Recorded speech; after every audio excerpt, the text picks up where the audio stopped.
అడుగో నా కొడుకు సిద్ధు వచ్చేసాడు.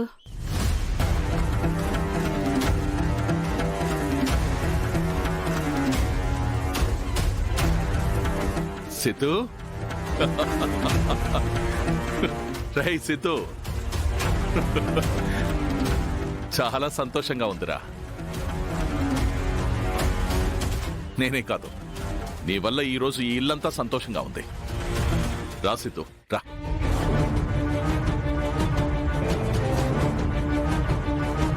కూర్చో సిద్ధు.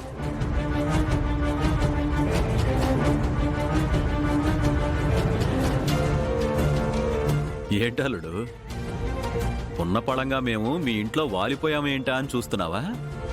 నువ్వు మా అమ్మాయితో ఆ మాట చెప్పాక రాకుండా ఎలా ఉంటాం? ఏం మాట?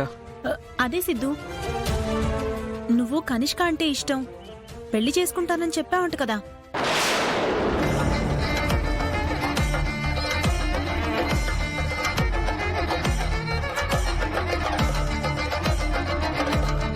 రై సిద్ధు, నువ్వెందుకీ నిర్ణయం తీసుకున్నావో నాకు తెలుసురా. నీ తండ్రి రాజకీయ భవిష్యత్తు గురించే ఆలోచించుంటావని నాకు అర్థమైంది. అది కాదు నాన్న. ఇంకేం చెప్పొద్దు అల్లుడు. మా అమ్మాయి నిన్ను ఎంత గాఢంగా ప్రేమించిందో మాకు తెలుసు. నువ్వు మా అమ్మాయిని ఇష్టపడతావో లేదోనని ఇన్నాళ్ళు మాకు అనుమానంగా ఉండేది.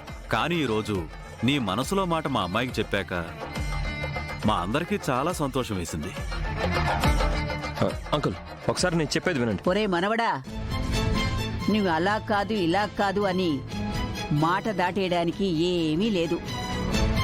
చూడు, ఆ పిల్ల బుగ్గలు ఎంత ఎరుపెక్కాయో. పంతులు గారిని పిలిచి ముహూర్తాలు పెట్టించకపోతే రిజిస్టర్ మ్యారేజ్ చేసుకునేలా ఉంది.